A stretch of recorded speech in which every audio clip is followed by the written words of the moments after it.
What's going on, guys? Welcome back to another episode of the Pots Up Podcast. It's been a week since the last episode. We played 2 matches in that time frame in the FIFA Club World Cup against Monterrey and Urawa Red Diamonds, a Mexican and Japanese side. We are currently 1 draw and 1 win in the competition. It looks like needing to secure a victory to be completely safe. I think there's scenarios where we can draw with River Plate and still progress, but a victory guarantees it. In this competition, I think a lot of people are saying inaugural. This competition's been around for a while, but it's the new format of the FIFA Club World Cup.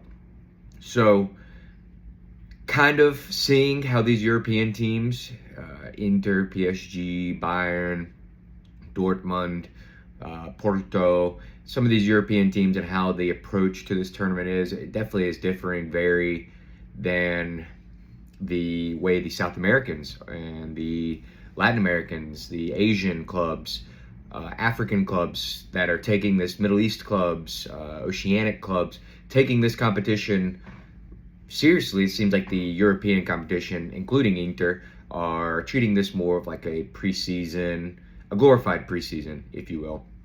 So a lot of these matches have been really close. There's been some upsets, and that's fun. You know, these European teams are getting their legs under them, haven't really had a full break, and these South American teams are playing for, I mean, all the teams are, but the South American teams, the money that's up for grabs in this competition, really impactful.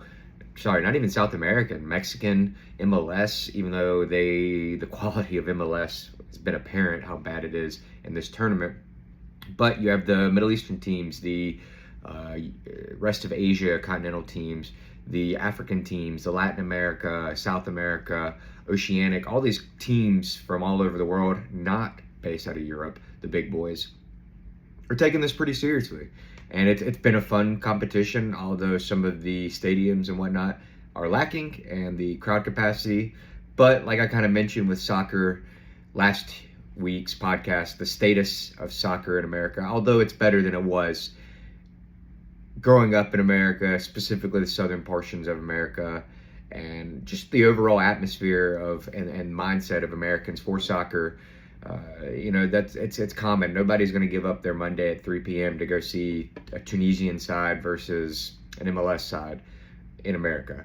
That's just the reality of this tournament. Now, World Cup next year will be different, but that's the reality of this tournament. Although the crowds have been lacking, there's been some good matches, and yeah, it's something for Inter. There's been some. It's been a tournament, I think, good for Inter, and we'll dive into that. So before we dive into that, guys, please like, subscribe, comment, follow, share, do all that stuff, and appreciate all the support. So first match we're going to talk about briefly: Inter 1 versus Monterrey 1. And it was a draw. It was a 6 p.m. kickoff last Wednesday, Pacific time, 9 p.m. Eastern, I think 3 a.m. in Milan, maybe even in England. But weird time for these players to be kicking off a match. You guys got to remember that they're used to, most of them are still on, Italian time, 6 hours ahead.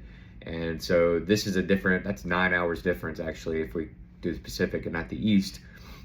So, they're still getting used to that time period and also still getting their legs underneath them. This is still kind of like a preseason for these guys. So keep that in mind when we're discussing these games as well. But pretty decently strong lineup named by Kivu on his first match in charge. We had Jan Sommer in goal, Benji Pavard, Francesco Acerbi, and Bastoni. So the back four, including Sommer, all the same as Champions League final. We had Darmian, Barella, Aslani, Mkhitaryan, and Carlos Augusto making up that midfield 5, with Seba Esposito and Lautaro Martinez up top. So 3-5-2, Kivu's first match, not changing really anything up formation-wise. Trusting that same back four that gave up 5-2. Pavard got subbed at half. But yeah, keeping and entrusting those same players. First things first, though, Monterrey struck first through Of course, Sergio Ramos, of course, on a corner. And Inter went down 1-0 early. It was something, though, that nice to hear the transparency after the match where the players came out and said, Kivu's changing something tactically on set pieces, on corners for us. I believe it was, with Inzaghi, it was more man-to-man. Kivu's trying to implement more of a zonal marking system. They said they just kind of lost track of Sergio Ramos, who got the header for the goal. I appreciate the transparency of the club and the players coming out and telling us that. Something that hopefully, gets fixed over time. But this is it's Kivu's first competitive match in charge. He's only, with these first team players, had a few training sessions even at this point as well. So no real cause for concern here. What I do like is the response from the team. It seemed like, they came back and was wanting to get a goal right after this, wasn't settling for a loss in Los Angeles. And that humidity and heat, that was another thing I wanted to mention earlier. The heat and everything, the players just aren't used to the American humidity and heat, especially in Southern California in June. That's going to be something also interesting to look further into this tournament, as well as next year for the World Cup for these players. But down 1-0, and like I said, the response I think was great by the team. Lautaro Martinez got an equalizer right before the half. Brilliant choreographed set piece off a dead ball, foul situation. Beautiful timed run, unbelievably timed run, honestly, by Carlos Augusto with the ball over the top on the set piece. I think it was Federico Di Marco. Sorry. It was Aslani, I believe, that played the ball over the top. And yeah, great timed run. Augusto played it across to Lautaro for the tap in. All around, really encouraging set piece there. It kind of sucks that Inter is becoming a set piece, goal scoring dominated club, but you'll take goals wherever you can get them at this point. And second half, it still seemed like good response.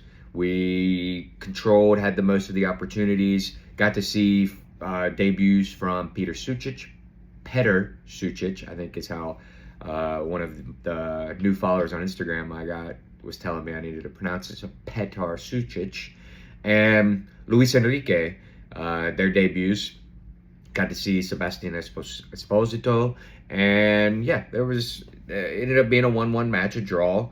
The bad thing was we had a 2.68 xG. I think the announcer said it was the highest of any team other than Bayern Munich with that 10-0 victory. That's kind of an outlier, but the highest of any team in the first round xG that played. So we had a pretty high xG, should have put away more, but came away with a 1-1 draw against a team, Monterrey, who is used to that humidity playing in Mexico. It's worse down there. So they're used to that kind of, they had, more fans there being closer to Mexico. So it was more of a hostile environment for Inter.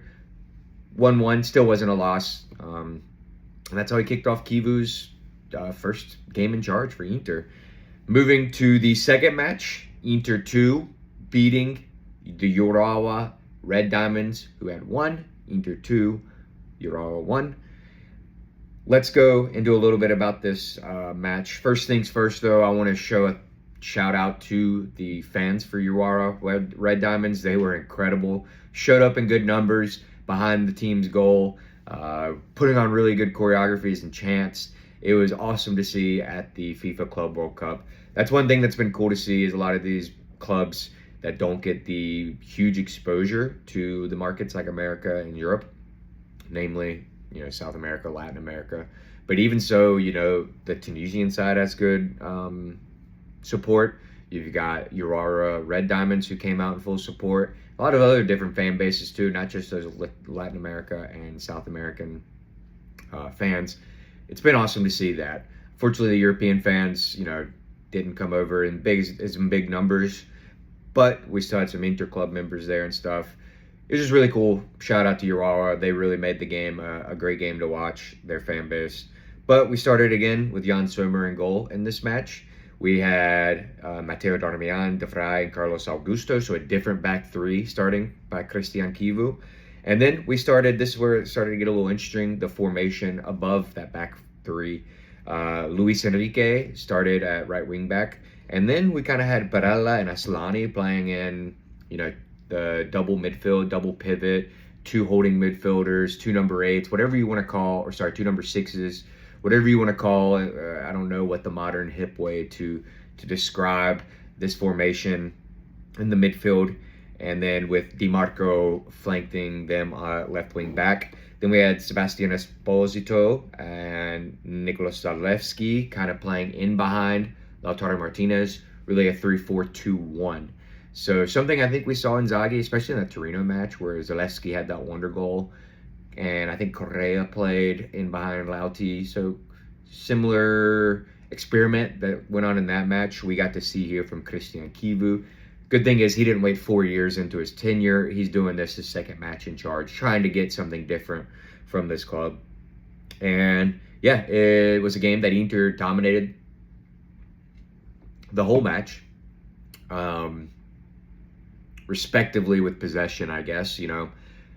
It was again a moment of lapse in concentration, which happened so much this season, ultimately leading for us trophyless this past 24-25 season. We saw it again. I think it was the 11th minute, and it was something, don't remember if we lost the ball or if it went out for a throw-in, and Urawa just quickly kickstarted their attack. But it was laziness on the fact of DiMarco and Carlos Augusto. DiMarco lazy tracking back. Augusto just piss poor defending, getting beat way too easily. And the players went past both of these players, probably more so fault of Carlos Augusto. Sent the ball across, and for an easy goal that went through Darmian and I think Sommer's legs. And no matter how hard and dominant we were, in the first 11 minutes we found ourselves down 1-0. And then we went through the rest of the first half just completely dominating the half as well. Lautaro hit the post, a couple other big chances, but none of them on target. And it was a frustrating first half, but it was one you could sense, like I said, the mentality of the European teams coming in here didn't seem like there was too much cause for concern, even from the fans, even from my group chats that I'm in. No one was too concerned. Did want a victory, obviously don't want to lose to Urawa, but wasn't any concern in the fact that we weren't going to get it. And then the second half comes, and it was, with each minute, a little more anxiety, just because it's like, even the announcer was saying this would be the biggest upset, even though Botafogo beat PSG yesterday, or the day before that. Botafogo is a bigger club, has a bigger reach, traditionally a bigger club, way bigger club than Urawa Red Diamonds. So, Inter is a huge club. And so this would have been a absolutely, maybe would have been the biggest upset in the FIFA Club World Cup history. Didn't want to give up and lose this match. So it was a game where in the second half there was frustrating. We kind of, for large portions of after Urawa scored in the first half and before we eventually won the match in the second half, resorted back to that boring Inzaghi style, pass to the right, nothing's there, recycle it all the way back, pass to the left. The left isn't linking up between Augusto and DiMarco, and when Mkhitaryan came in, and then pass it back, and then have to go all the way back to Sommer, then try again starting on the right, switching it back through, and then eventually just crossing it in either flank. Just really boring stuff, and it was looking like the same stale tactics and whatnot. Luckily, and we'll dive into a little bit more into this here in a minute, luckily Kivu made some changes, some tactical tweaks, brought a little bit of different flair, and the younger players that he brought in made an impact, and we eventually won the match 2-1. It was, again, like a pretty frustrating match, a game Inter should have won pretty handedly, and just winning 2-1, it's a victory, and it's a good victory that these young players came in and provided some spark. It's also kind of a victory that leaves a little bit of a sour taste just due to the fact that it was an opponent that's not really held in the highest regard, and a team that Inter should be putting away pretty handedly. But it is a Christian Kivu win. It is the first victory for Kivu in Nerazzurri colors on the bench. So congrats, Kivu. Hopefully this is the first of many. Really need to get behind this guy, even if he's not the one that you wanted to come in. We've mentioned this before, or whatever it is. You know, he's not the sexy hire, but he is one of us. He's an Interisti. He has bled, almost died, given everything for this club. Seems to really still love the club, and you know, as fans, this is something we got to get behind and support. And know that knowing we're backing him can only lead to more confidence and greater success. So Inter has 4 points now. I think that Monterrey has 2. Urawa is officially eliminated, and it looks like River Plate has 4 as well. So like I said earlier, going into the last match day, a win over River would be huge. And tie, we could still get through. We'd have to have something incredible happen in that Monterrey Urawa game, a draw essentially, or them only win 1-0 for us to advance. But yeah, it's getting to that time of the tournament where we'll see the next match. Kind of dictates how far we go in this tournament. Before we end this, we're going to go through and list some negatives and then end on positives for what I've seen in these first 2 matches for Inter under Cristian Chivu. So the negatives, there's been no clean sheets kept in this competition versus teams like Monterrey. Again, not a bad team, but not a team that we should be conceding goals to. And then Urawa, same thing. Wouldn't say they're a bad club. They're definitely not on Serie A level. So conceding to them and having to mount a comeback win late in a match, cause for concern there. And it's just the manner of conceding, that lapse against Urawa, that is the concerning thing, because that's stuff we saw last season. Hopefully, once Chivu gets more time with the first team and whatnot, we'll shore that up, because he's been pretty open in press conferences about the lapse in concentrations and how he saw that last season that led to just stupid goals. So hopefully we get that squared away. Another negative that I've seen is just, and we mentioned it all last season as well, is the lack of clinical finishing. Having 5.0 XG in through 2 games and only having 3 goals scored is concerning. That's 2 goals less over 2 matches, 1 goal each if you average it. 1 goal each match, underperforming XG on average. So in theory, we should have 6 points in the bag and have a 3-goal differential, be top of the table or top of the group right now due to the XG. So that's another thing that's concerning. We've seen Lautaro's play, and we have seen Sebastian Esposito play lots of minutes. His brother Pio came in for 45 minutes. We've seen Zalewski play up top, some Thuram. We've seen some players, and we're still underperforming on the lack of clinical finishing. Lautaro hit the bar. That's something that we have to fix. We would have easily won the Scudetto last season. We can talk about what ifs, but just the lack of clinical finishing throughout the whole season last season really was one of the big things that led to us eventually falling short of a trophy. So got to get that short away. These guys, whether it's Boni coming in, Thuram, Lautaro, whoever else, if we keep Pio, whoever is up top, we've got to be putting away these chances that come our way, because against big teams like we saw in the final, PSG, you might only get a half chance or 1 chance to beat a team like that. And you have to put it away. So that's something we definitely need to shore up, and hopefully Chivu, again, early in his tenure, shores up. No rest for some of these key players. Barella played in the international break after that PSG. He's played both matches, heavy minutes. Lautaro has played both matches so far, heavy minutes. Bastoni came in the second half of the match against Urawa. He's played some decent minutes. Some of these players, we need to get some of these players rest, and it sucks that, we're not going into this game against River not needing any result, already qualified. And it sucks that we're going to have to maybe play some, higher profile players, especially with Thuram and his injury. Zielinski, a couple other players being out with injuries. It sucks that we're having to play Barella, Lautaro, some of these players. So That's a negative for me. And then just still the biggest thing for me that I've seen in these first two games is still just no real consistent creativity coming, especially from the middle of the field.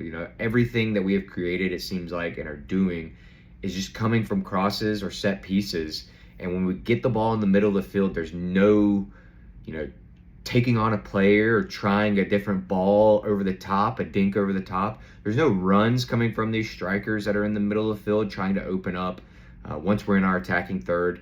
There's no real any different of thing. It's static. It's predictable from these teams. That's why a team with a low block like Urawa can frustrate the hell out of us, because they know if they can just deal with the crosses, Inter's probably not going to score.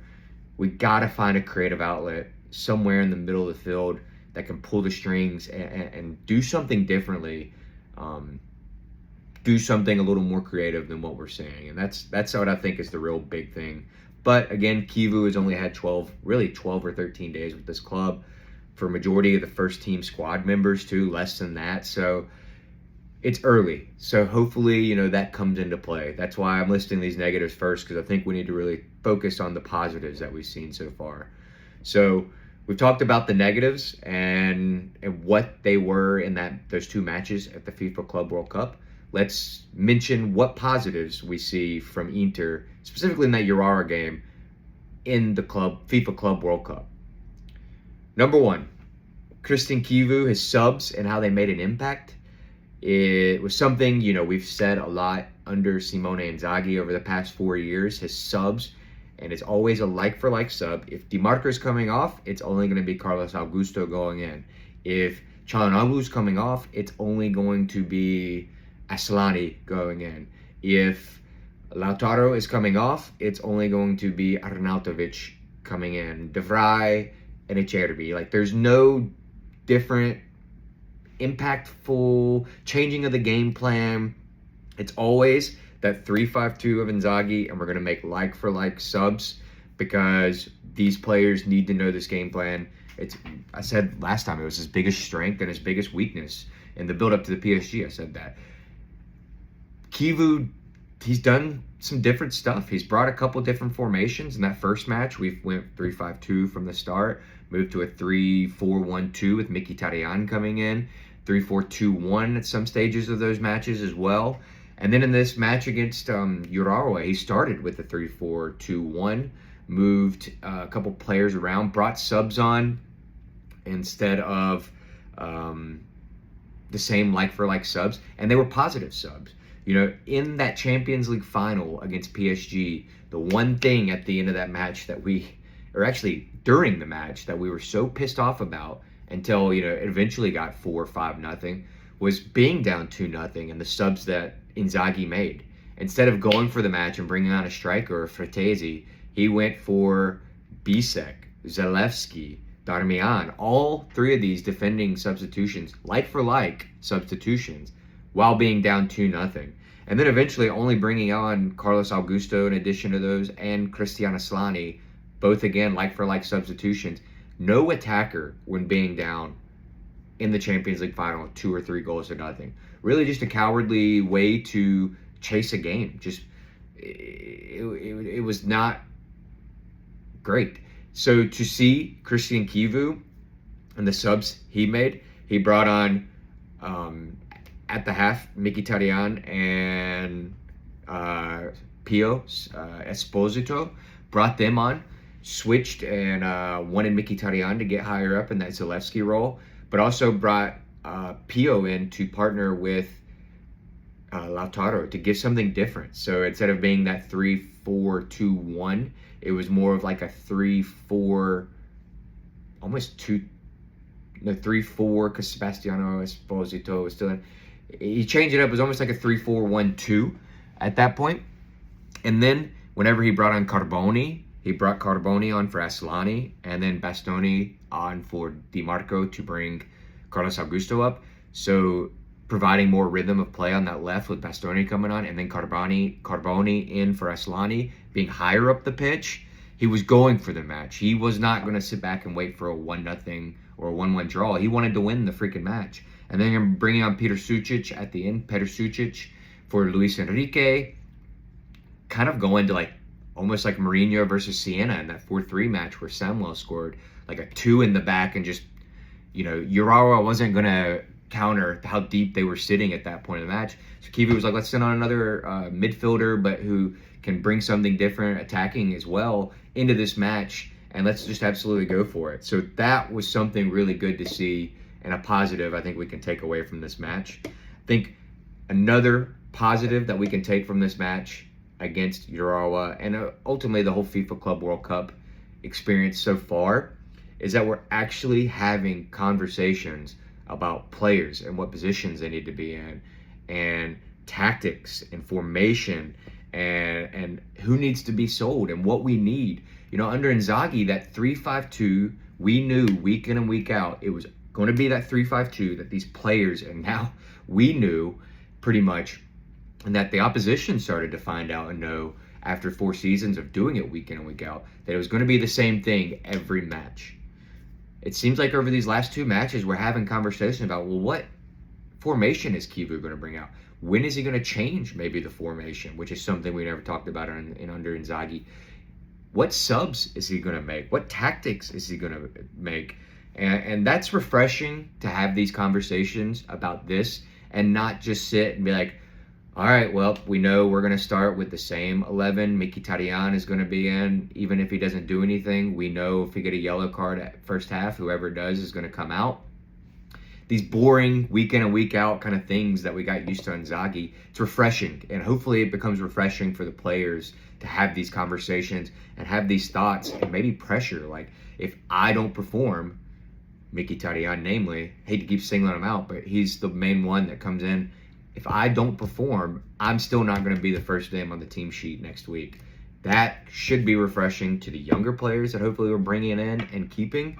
And it should be light a fire under the ass of a lot of these players who just haven't been good enough the past few months that are starters. So that is really refreshing and nice to see. And I think that's a positive as well.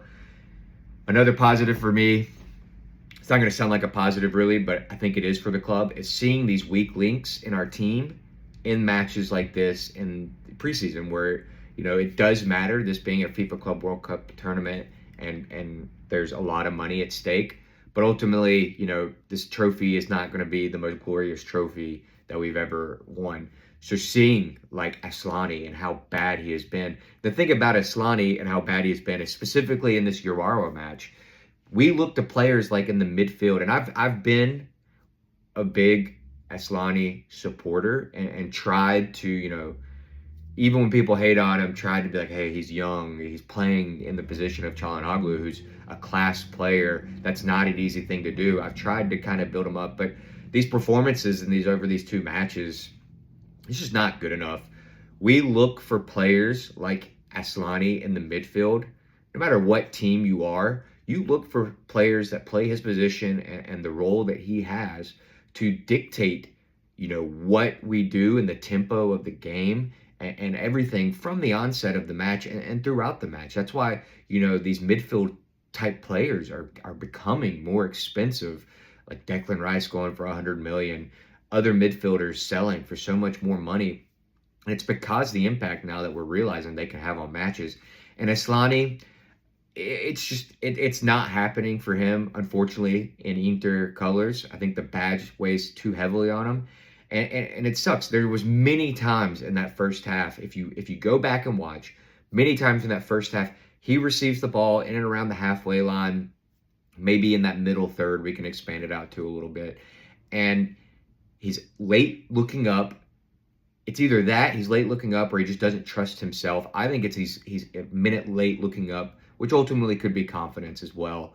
He's late looking up to see there was many times Seba Esposito and Zalewski are making these runs in behind Lautaro, trying to stretch the defense, and they're timing them pretty well. But again, Asllani is late looking up, so he doesn't trust himself to go over the top, or he just doesn't trust himself, period, to try that ball over the top. And that makes it so predictable when all you do is just make those lateral passes, because ultimately those players aren't going to make the run anymore. Esposito, Zalewski, Pio, Lautaro, whoever it is, Thuram, are just going to stop making that run because they know you're not going to try it. Well, what does that do for the defenders? What did Urawa have to do? they eventually were like, oh, they're not going to make the runs. I don't have to track that run anymore. And it's disappointing because I think Asllani has the capability to find those passes. Something is wrong with his confidence, and he's not going to get it back in an Inter shirt, unfortunately, I think. And seeing that, and then just really throughout the whole rest of the match, there was no real, maybe one or two, but for the most part, no real incision, creativity, or anything like that. He was trying shots outside of the box, none of them testing really the keeper that much. Seeing him and then seeing Mkhitaryan, and just he's 36, grateful for what he's done. And again, I hate being constantly talking about Mkhitaryan and singling him out, but he's got to go. Him, Asllani, players like this have to go. Darmian, thank you for your service. Players like this who, they might be a model of consistency, but consistency didn't do us anything. Like, if they're not, I don't know. We need impact players is what I'm trying to say. Like, impact players who can bring something different to a match if they're going to be the ones coming off the bench or even starting a match, and really testing these players. And it's hopefully something that management is saying. Seb Esposito, he's not good enough for Inter. Hopefully it's something that management is seeing, that these are what we need to get rid of, and this is what we need to improve upon to make another Scudetto charge, try and win another Scudetto, try to make another Champions League charge with this core that we have, try and win another Coppa Italia. Whatever the objectives are, we are seeing clearly in these matches what we need to improve upon and what our weak links are. So for me, that's a positive in this FIFA Club World Cup tournament. And the last thing I want to touch on is just Lautaro Martinez. What a guy, what a player. Sometimes we get upset. He's streaky. He doesn't score a lot sometimes, but then he'll pop up and score 12 in 3 games. But his work rate off the ball, his hold-up play, especially in that Urawa match, again, not against competition of the Serie A level, but still, the work rate he employs, and just him being our captain and the mentality he has, it's awesome. I love having Lautaro in the club. I hope he stays for life. I hope we get him for however long he wants to play top European football. And then if we look at that goal in the second match against Urawa, what a goal. The technique that it took for him to score that, it's not the most glamorous looking bicycle, overhead kick, whatever you want to call it, but that technique to do that, to hit it with your first leg, not your left leg, your first leg on a ball coming across. So he pretty much had to turn his whole body while getting that first leg, meeting the ball. And then if you watch the path that the ball came off of his foot, again, not easy to hit with that first leg after the corner's coming this way, to get that first leg up and hit it. But to be able to hit it on the trajectory that he redirected it back is truly incredible. It was an astounding goal. Not the most beautiful looking goal, but as far as difficulty and technique, that is a top class goal, a top class finish.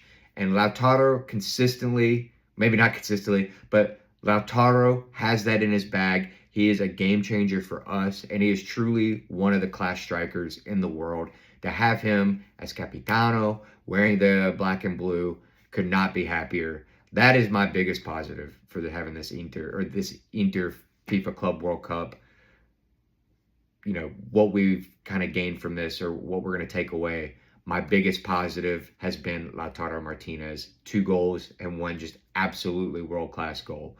So, guys, let me know in the comments what you think, what you took away from these 2 matches. Not the prettiest, but Kivu is undefeated, hasn't lost a match yet. So get behind Kivu, get behind the boys, get behind the club. Let's qualify. And then from there, who really cares, in my opinion. We're going to wrap it up. Appreciate all the support, guys, and everything. As always, Forza Inter.